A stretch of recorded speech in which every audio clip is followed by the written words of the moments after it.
And this reading is from the book Happy Life by the Spirit, Joanna de Angelis. Allocate some of your time to serving your community out of fraternal charity. Free time is a dangerous mental space.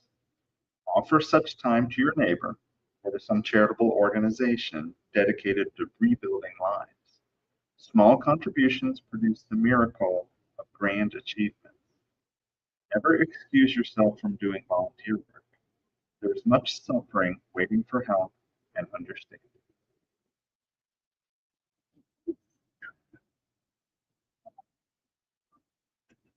Go ahead, pray.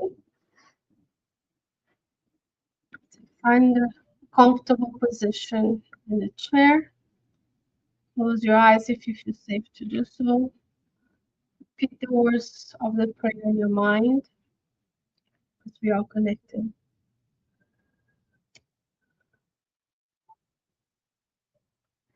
Dear Lord, we are so thankful that you brought us here today. We thank you for the space, for the presence of our spirit mentors and guides. We thank you for the nature that surrounds us, and we praise you for all the beauty that you have brought to us in this lifetime. Tonight, we pray for your blessings to be bestowed upon us. We pray that we can open our minds and hearts to connect with the spirits who are with us, for them to bring the therapeutic fluids and healings that we need, for us to be vessels of the good, allowing the spirit mentors and spirit workers to help the discarnate beings that have joined us. We visualize them being lovingly received as our own mentors care for us each and every day. May showers of healing light reach this room, granting us the peace and serenity that we need. As we learn with you today, God, may you also bless the work we will do afterwards to prepare the bags for the neighbors who are unhoused in our neighborhoods. We ask you, God, that you protect us from those who are yet to know of you. We hope that we can be of service. May you grant us your permission and protection as we begin our studies today. All right, friends, so today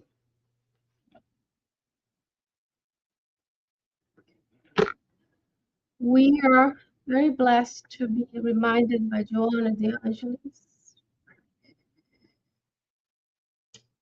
about the need for fraternal charity. As I get myself together. So today we're going to talk about our own divine essence.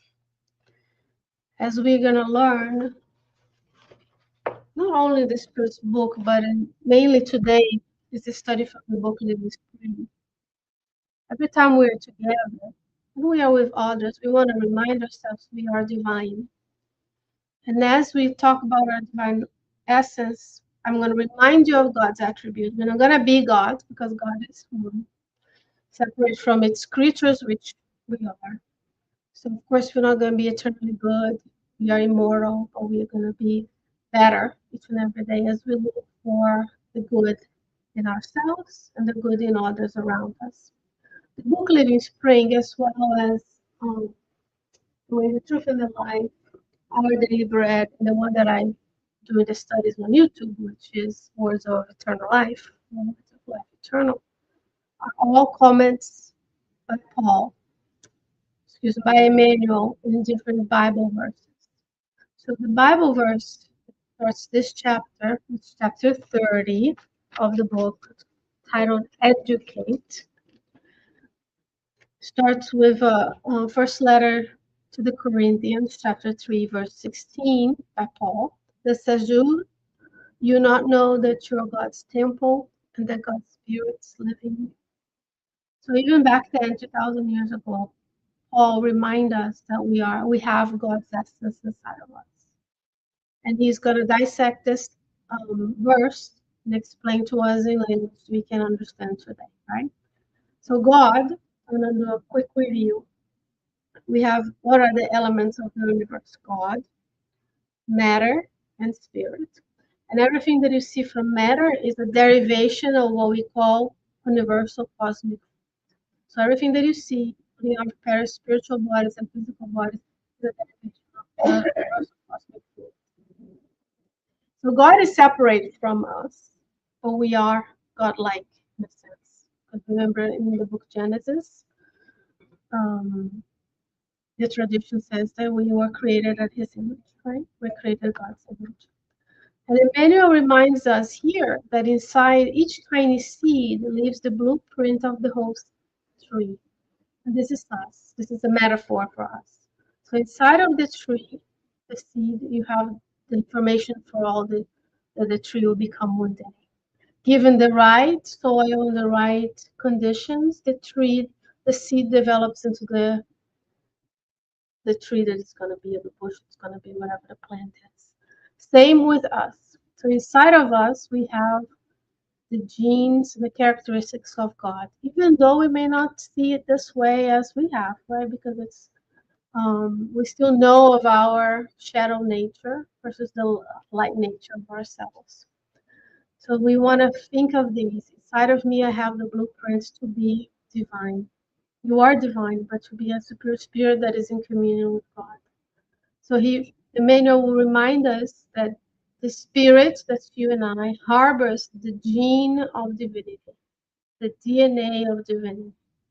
So the DNA brings to you and I the information that will become the potential that we are. So every living being has DNA, even the most simple ones, as viruses and bacteria.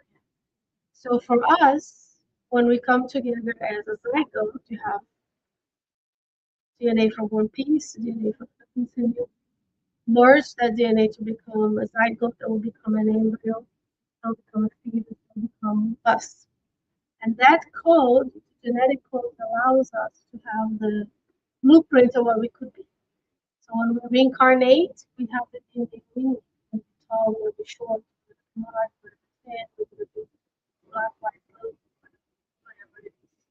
And that gene is part of what we are. But then we have the epigenetics, means things outside genetics that brings you and I to be who we are. So for example, let's say in a previous life, I was consuming drugs and alcohol, and I had some problems with my digestive system.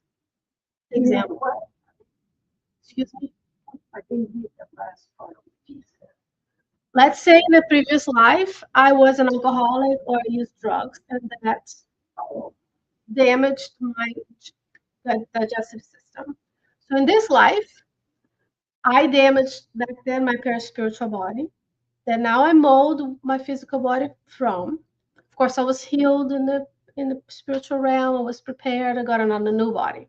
So in this life, I come with the predisposition to develop GI problems, gastrointestinal problems. Depending on how or where I'm born or what I eat or what I don't eat, if I use the drugs and alcohol again, I may or may not develop the disease. That's epigenetics. That's what's outside of you and I that brings the DNA information forward or the healing of that condition. So a lot of us, why am I talking about genetics and epigenetics? Because if you have the gene of divinity inside of you, you have the blueprint, the touchstone to bring the epigenetics, which is our thoughts, our feelings, our actions, to know that God is in us as much as we are in God. So each reincarnation, we actualize that gene of divinity to become better. God is goodness. The universe is goodness. The minority of the universe has the type of planets and spirits that are here today. As we see in the works of Andrea Louise, many, many, many missions go every day, everywhere to help. We're not seeing that because they're not mediums, but they're there. We, because we're closer to the flesh, we focus on what is a little bit more negative, more inferior in nature. So inside of us is God. If we go to the book Genesis, it's this one, the last one in the series, there's a whole chapter about God and divine providence. You know, that universal cosmic fluid that I talked about, that's everywhere in the universe.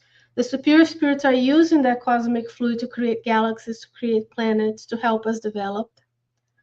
And then from that source comes what we call, from God, comes what we call divine providence.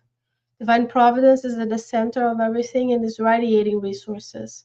And as we developed in our evolution, we become more godlike, and we're more able to perceive the divine providence around us.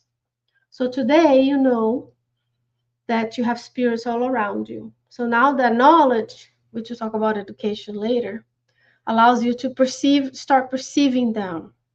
Doesn't mean you're gonna hear them, you're gonna talk to them, you're gonna see. But you're gonna notice things that you didn't notice before. So 10 years ago, you didn't know about spirits or your spiritual nature. So you weren't perceiving them. So now, today, you know you have inside of you the gene of divinity. Even the folks that we don't agree with, that don't look like us, don't vote like us in the community atrocities, they also have the gene of divinity inside of them. But the manifestation of that goodness is not there yet, but it will be, because the law is of progress. So not only we are going to get better at it, they're going to get better as well. So what are God's attributes? This is the beginning of the Spirit's book. So God is unique. There's only one. God is eternal. God is immutable. God is immaterial.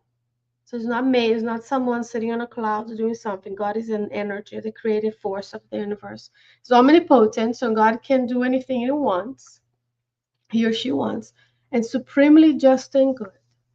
So if you have the gene of divinity inside of you, you have the potential to be some of these. You're not going to be eternal because you have a beginning. So you're immortal. Once you're created as a spirit, you don't die. You just, your lifetime ends on this body, you go get another lifetime, another time, another. God doesn't change, but we do. We are mutable in the sense we change, we improve. We are material, we are spirit, perispirit and physical body. We're not going to do everything that God does, but we can be just and good. Not supremely, but we can be just and good. And we can see examples of it everywhere we go. There's goodness and justice everywhere. Because you have the gene of divinity, that also allows you to do what? Co-create with God. Now you know you have that potential, so we're going to work towards, Emmanuel is going to work towards us, explaining to us how we can tap into that potential to be better. In the book, Evolution in Two Worlds by Andrea Louise explains our co-creative power. In the book Thought and Life, Emmanuel also talks about thoughts creating things. Thoughts, feelings, ideas, then action. That's how you create your life, because it starts with what you think you can do or not do. There's two types of co-creation. One is a co-creation in a greater plane and co-creation in a lesser plane. We are here. What are we co-creating with our divinity? That genes I was talking about, you're co-creating. Each and every cell has potential. So every time I make a choice to exercise, to sleep well, to take care of my physical body, I am co-creating a better instrument than it was 10 years ago. Or if I choose not to do that, I am not co-creating in a very positive manner. So I'm hastening the lifetime that I could have a little bit longer. Who co-creates in the greater planes? Higher level spirits who help God with the designs of the universe. For example, Jesus, our master and guide. Jesus and the superior spirits under him met before they created Earth and then planned for Earth. So co-creators in a greater plane, you can actually see, visualize the product of their creation if you go right now at the James Webb Telescope. or the Hubble, or the Chandra telescope, or whatever telescope you want to look at. Because what are they showing? The nebulas, the formation of planets, the supernovas, all of that is creation in a greater plane. Those spirits have the knowledge and experience to dictate and mold the gases and the formation of chemistry and physics to create planets and galaxies. We are still co-creating our own body and our families, our workplaces, our planet. So we are still in a lesser plane. That doesn't diminish our uniqueness. In the book Words of Life Eternal, Emmanuel reminds us that we have a unique mission in the universe, not on the earth, in the universe. He also mentions we're not going to be able to know necessarily what my mission is, what your mission is in this life. But in the grand scheme of things, when we are more superior, we'll be able to tap into that.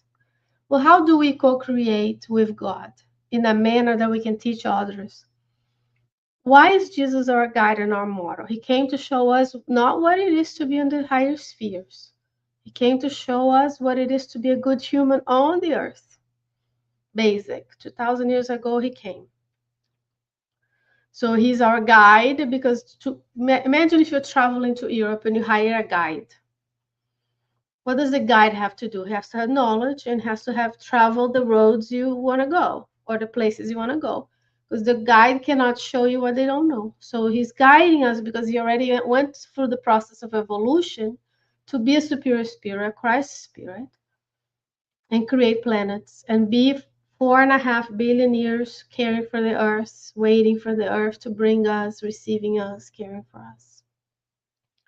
And it is our model because he showed us that it's possible to do the good 24/7 while in this life. Coming in as a poor person in a difficult region of the world, in a specific culture, showing that you didn't need power, you didn't need to make wars, you could just be good. And that's why he's our model, because he showed us how to live. So when we look at the example of Jesus, that's how we want to one day co-create. We will. The laws of progress. So you co-create with God so that your divine light may shine forth from human darkness by the educational process of life to work on us the story of the pathway of the millennia. So these educational processes that he talks about in the millennia that we've existed are the trials and expiations that you and I experience today.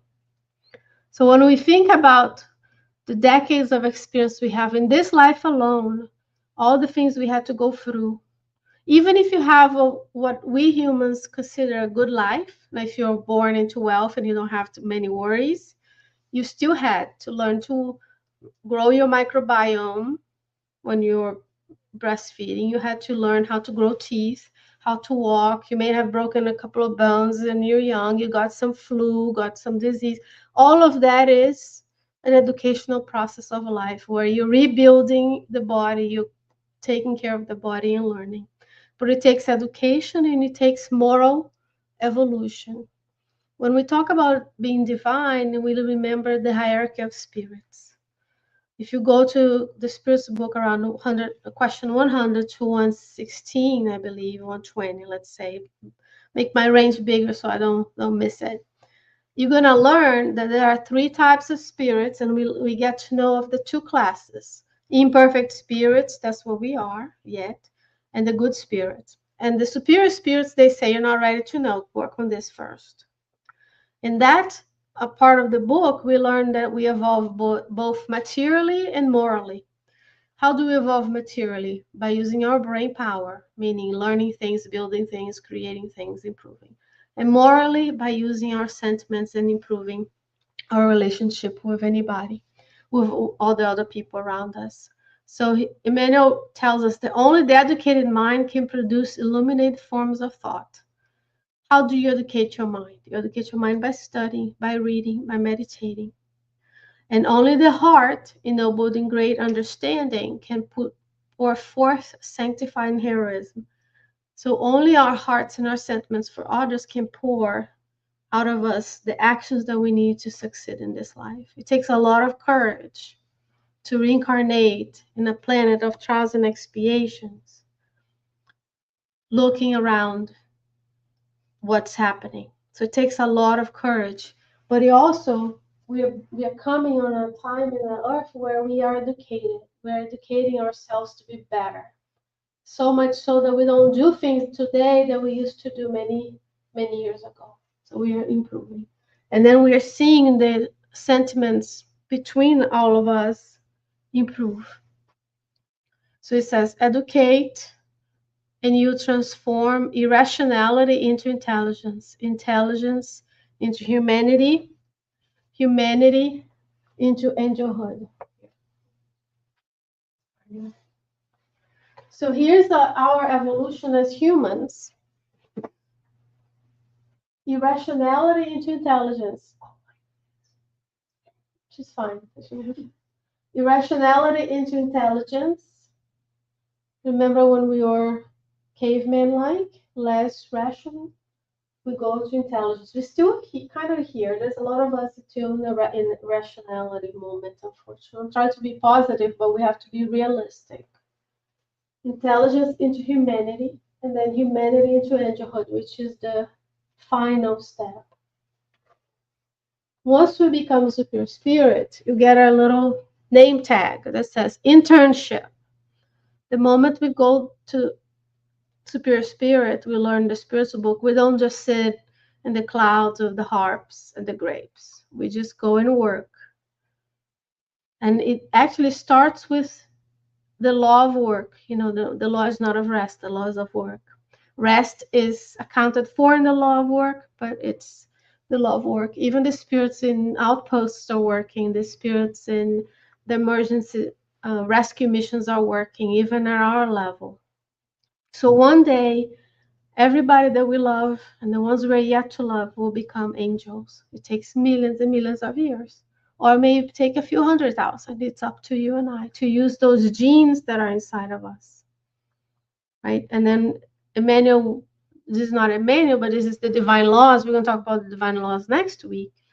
The divine laws are inscribed in our conscience. So if we study and remind them ourselves of them every day, that means we can work on putting them into practice. Because good is fulfilling the law, and quote unquote evil is not fulfilling the law because you probably don't know of the law. So Emmanuel says, educate and you build heaven on earth. Since we know that the Lord dwells in us, let us improve our lives so that we may reflect him.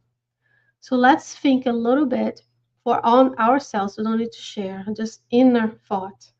What can we do to help us further develop our divine essence? Okay. So what can we do? We can pray. Pray is the first thing to do. Be thankful. Feel thankful and blessed, and be thankful and blessed. Charity work is one of them. Because every time you go help those who have least or have less, we can improve ourselves. We can study. That's what we do. We study the mind, we study the physical.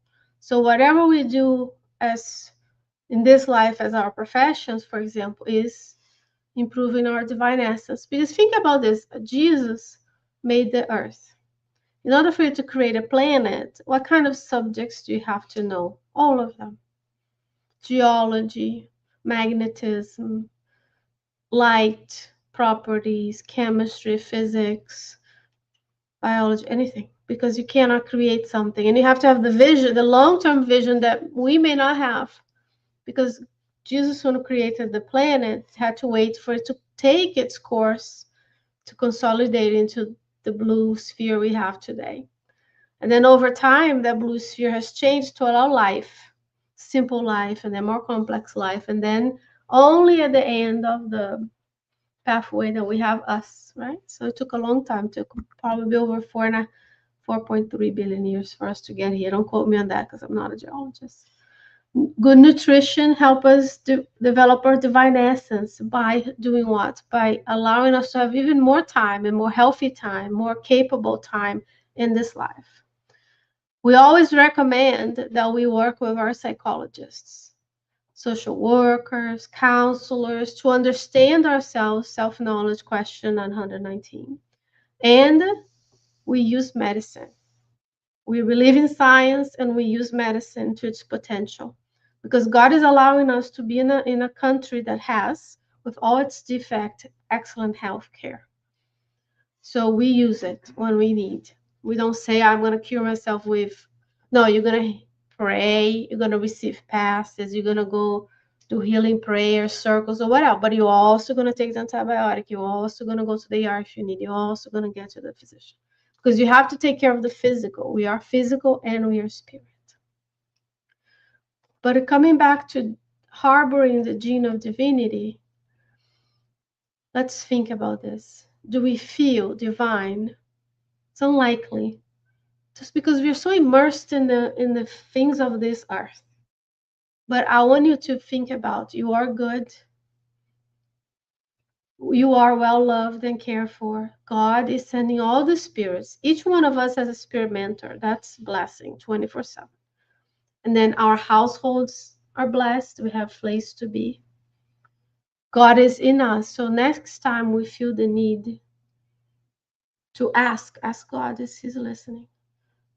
Listen to His designs when we are told to help someone, or we're inspired to call, to write a message, or to do anything, because that's working on those genes of divinity. And always remember, friends, that Earth is a school. It's also a hospital. I'm just picking that because we're talking about education. And there is in it, in the earth, a lesson for each and every one of us. We're not better or worse than anybody. We all, if you're all here, by evolutionary definition, we all evolved to the same level. And then different spirits are at different levels on the hierarchy. And they have the same loving and care that we have. So when we look at the earth, we look at the place where we are educating ourselves each and every time we decide to align with the good. Be tranquil, work, and keep faith in God. This message by a spirit called Ernest O'Brien in 1965, psychographed by Chico Xavier in New York. Back then, Chico Xavier did 2 trips in the 60s to the United States. He learned to speak English so he could better communicate, and he received these messages, and this book is already available and translated. So Ernest O'Brien reminds us that this is a school. So the best we can do is to learn how to improve ourselves. Now we're going to pass to the questions, if you have any, and then we're going to go to pray. Give me a moment where I will invite those live to join us next time. And as we finish our discussion, we'll end the recording.